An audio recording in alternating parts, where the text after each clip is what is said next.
बिस्मिल्लाहिर्रहमानिर्रहीम। अस्सलाम वालेकुम। वेलकम टू एग्रीकल्चर गुरु। आज की हमारी ये जो वीडियो है ये स्ट्रॉबेरी की फ़सल के हवाले से बनाई जा रही है। इस वीडियो के अंदर इंशाल्लाह स्ट्रॉबेरी से रेलिवेंट हर एक क्वेश्चन का मैं इस वीडियो के अंदर जवाब देने की कोशिश करूँगा और कोशिश करूँगा कि अपनी इस वीडियो को डिटेल के साथ बताऊं, ताकि वो दोस्त भाई जो पहली दफ़ा स्ट्रॉबेरी लगाना चाहते हैं या लगा रहे हैं, उनके माइंड में अगर किसी किस्म का कोई क्वेश्चन है तो उनका वो क्वेश्चन जो है उसका उन्हें मेरी इस वीडियो में जवाब मिल सके। सबसे पहले स्ट्रॉबेरी की फ़सल लगाने का जो आइडियल वक्त होता है वो 15 अक्टूबर से स्टार्ट हो जाता है और ये तकरीबन 15 नवंबर तक चलता रहता है।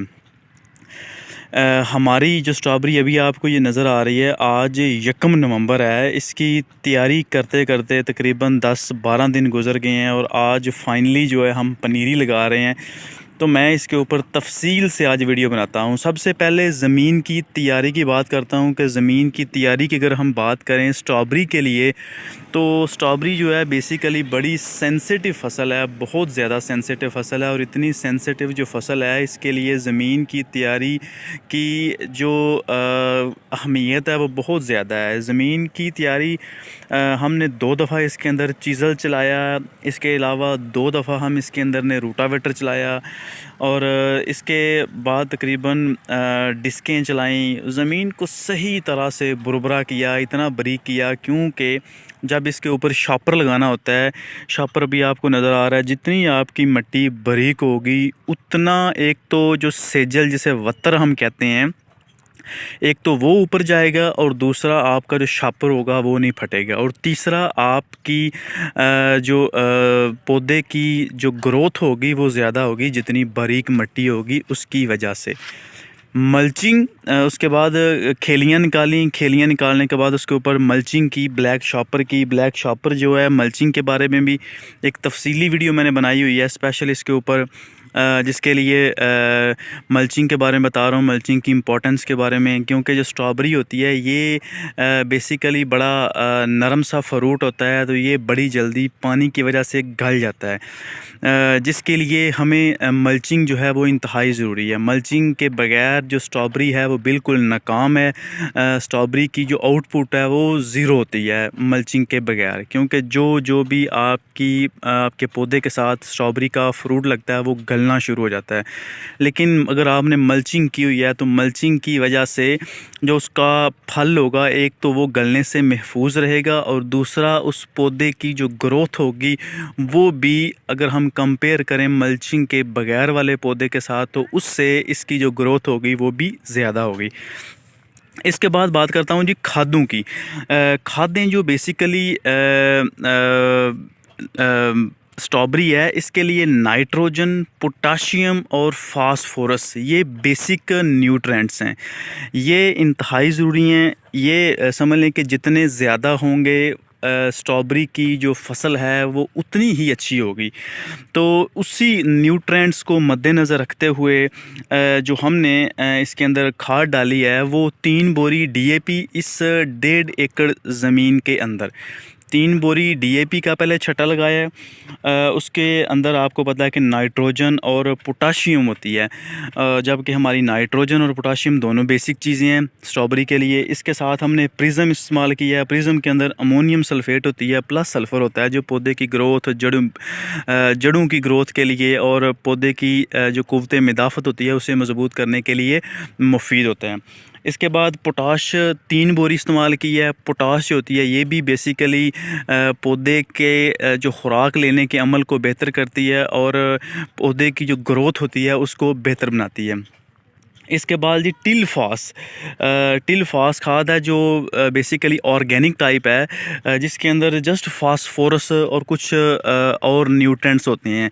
लेकिन जस्ट फास्फोरस को मद्देनज़र रखते हुए, क्योंकि जो स्ट्रॉबेरी होती है इसके लिए बेसिक जो न्यूट्रेंट्स हैं उनमें फास्फोरस मेन हेडिंग पे है, तो उस चीज़ को मद्देनज़र रखते हुए टिलफास की 6 बोरियां इस 1.5 एकड़ के अंदर हमने डाली, यानी कि टोटल हमारी 13 बोरियां हमने इस 1.5 एकड़ के अंदर खाद डाली है। खाद जो है ये बेसिकली स्ट्रॉबेरी के लिए समझ लें कि बहुत ज़्यादा ज़रूरी है। जितनी आप ज़्यादा खुराक देंगे उतनी इंशाल्लाह ताला आपकी जो स्ट्रॉबेरी का जो फ्रूट होगा वो एक तो शाइनिंग वाला होगा और दूसरा उसका साइज़ जो है वो भी अच्छा होगा और तीसरा उसके जो फल की मिकदार होगी वो भी ज़्यादा होगी। अगली बात करते हैं जी खेलियों की। खेलियाँ लास्ट टाइम जो हमने डाली थी उनका जो ऊपर से बेड हमने रखा था वो 1 फुट रखा था, लेकिन 1 फुट रखने की वजह से जो पौधे थे उनको दरमियान से हवा जो थी वो बहुत थोड़ी मिलती थी, जिसकी वजह से स्ट्रॉबेरी अंदर से गल गई थी। ज़्यादा नहीं लेकिन थोड़ी सी गली थी। इस दफ़ा हमने जो ऊपर से बेड है ये पूरे 1.5 फुट रखा हुआ है दरमियान से, यानी कि जो 2 लाइनें लगा रहे हैं हम, इन दोनों लाइनों का जो फासला है ये तकरीबन 1.5 फुट के आगे पीछे है। कहीं से कोई 2 इंच कम है और कहीं से कोई 1 इंच ज़्यादा है, लेकिन लगभग यही है। शॉपर भी लगा, मल्चिंग भी कर ली, मल्चिंग खेलियाँ डालनी, खेलियाँ डालने के बाद शॉपर भी लगा लिया जिसे मल्चिंग कहते हैं। मल्चिंग के बाद अब बारी आई पनीरी लगाने की। पनीरी जो इसकी है ये हमारे पंजाब में इधर से जो गुजरांवाला या लाहौर इस साइड से नहीं मिलती। ये बेसिकली ठंडे इलाकों से सवात और दीर चित्राल की तरफ जाएं तो वहाँ से आपको इसकी जो पनीरी है वो मिलती है और वहीं से हम भी पनीरी लेकर आए हैं। पनीरी की बात बताता चलूँ कि ये 1 एकड़ के अंदर जो इसकी पनीरी है ये 60,000 जो प्लांट है 1 एकड़ के अंदर इसका लगता है और तकरीबन हमें इस दफ़ा 1 रुपये और 80 पैसे में इसका एक पौधा जो है वो मिला है। जो पनीरी है वो ला के हमने इसकी जबरेलिक एसिड के अंदर इसकी जो मुठियाँ बनी हुई हैं वो पानी के अंदर जबरेलिक एसिड डाला हुआ है और इसके अंदर उसकी जो जड़ें हैं उसको डिबो के तो उसकी पनीरी हम शिफ्ट कर रहे हैं। जबरेलिक एसिड का बात बताऊं कि ये बेसिकली जो फंगस वगैरह अगर आप जिस जगह से पनीरी लेकर आए हैं वहाँ से अगर आपको पनीरी बीमार मिली है या कोई फंगस वगैरह इसे लगा हुआ था तो उस चीज़ के लिए ये बेनिफिशियल होता है कि अगर एक दफ़ा आप जबरेलिक एसिड के अंदर से इसका गुजार लेंगे तो उम्मीद की जा सकती है कि इंशाल्लाह इसकी लगाते साथ ही जो ग्रोथ होगी एक तो वो अच्छी होगी और दूसरा इसके जो प्लांट हैं जो मर जाते हैं उनकी तादाद भी कम होगी। दूसरी अगली बात एंड वाली कि जो मैंने बात किया कि खेलियों का जो हमने ऊपर से साइज़ है ये तकरीबन 1.5 फुट रखा हुआ है तो इसलिए खेली का साइज़ काफ़ी बड़ा हो जाता है। इसलिए पनीरी शिफ्ट करने से पहले एक दफ़ा हमने पूरे खेत के अंदर पानी घुमाया है ताकि उसका जो वत्तर है उसका जो सेजल है ये ऊपर बिल्कुल जो पटड़ा कहते हैं वहाँ तक पहुँच जाए। और दूसरी दफ़ा हम दोबारा पानी लगा के तो इसके अंदर जो स्ट्रॉबेरी की पनीरी है उसकी शिफ्टिंग कर रहे हैं। कोशिश करनी चाहिए कि पनीरी की जो शिफ्टिंग है ये सेकंड टाइम करें, सुबह सुबह फर्स्ट टाइम ना करें। एक तो सेकंड टाइम की जो शिफ्टिंग होती है उसकी ग्रोथ भी ज़्यादा होती है और दूसरा उसके प्लांट के मरने की तादाद भी कम होती है। लेकिन अगर आपके इलाके में जो इसका मौसम है ये ठंडा हो गया हुआ है तो तब आप इसकी फ़र्स्ट टाइम भी जो पनीरी है वो शिफ्ट कर सकते हैं।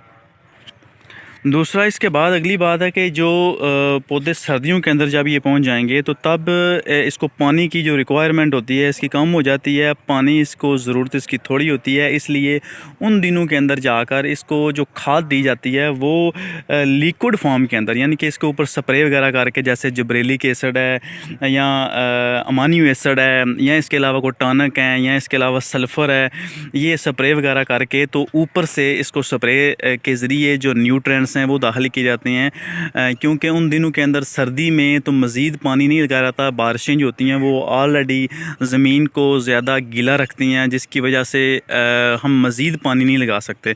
तो उन दिनों के अंदर एक तो ये आपने इसके जो न्यूट्रिएंट्स हैं वो पूरे करने के लिए इसको लिक्विड फॉर्म में इसको स्प्रे करना है और दूसरा सर्दी से इसको बचाने के लिए अमोनियम जो नाइट्रेट है वो डालें ताकि एक तो उसकी ग्रोथ हो और दूसरा क्योंकि सर्दी के अंदर ज़्यादा सर्दी की वजह से कोई भी जो पौधे हैं उसकी ग्रोथ रुक जाती है, जिसकी वजह से अगर आप अमोनियम नाइट्रेट डालते हैं तो उसकी जो ग्रोथ होगी, कूल जो है वो फेंकेगा और उसकी जो ग्रोथ होगी वो कंटिन्यू रहेगी। इस तरह आपके जो पौधे की नशोनुमा है, एक तो वो भी बढ़ोतरी भी जारी रहेगी और दूसरा इसका जो फल होगा वो भी जल्दी लगेगा। लास्ट वन पे ये है कि इसका केयर टेक जो है वो हम अगर टाइम पर करते रहें तो इसका जो फल है ये स्टार्ट ऑफ फरवरी या end of January, end of January में तैयार हो जाती है या स्टार्ट ऑफ फरवरी में होती है। और इसकी जो प्रोडक्शन है ये हम अगस्त तक, जुलाई अगस्त तक ये कंटिन्यू रहती है। उसके बाद जब बारिशें स्टार्ट हो जाती हैं तो तब जाकर इसकी जो गलने की मिकदार है एक तो वो भी बढ़ जाती है और दूसरा इसके ऊपर तब जाके डॉनी मेल्ड्यू वगैरह का अटैक शुरू हो जाता है, जिसकी वजह से फिर इसे उस वक्त ख़त्म करना पड़ता है। यानी कि जब ये इसकी फ्रूटिंग स्टार्ट होती है, ये तकरीबन 4 साढ़े 4 महीने 5 महीने तक ये फ्रूटिंग देती रहती है। रेट की बात करें तो रेट हर दफ़ा मंडियों के अंदर डिफरेंस होता है, डिफरेंट रेट होता है, कभी अच्छा होता है कभी ज़्यादा होता है, लेकिन ऑलमोस्ट स्ट्रॉबेरी का जो रेट है ये मंडियों के अंदर अच्छा ही होता है। उम्मीद करता हूँ ये छोटी सी मेरी वीडियो आपको इन्फॉर्मेटिव लगी होगी। अगर मेरी वीडियो इन्फॉर्मेटिव लगी हो तो मेरे चैनल को सब्सक्राइब कर दीजिएगा ताकि मेरे हर नए आने वाली वीडियो आप तक सबसे पहले पहुँच सके। इसी के साथ इजाज़त दीजिए। नासिर वड़ैच, अल्लाह हाफिज़।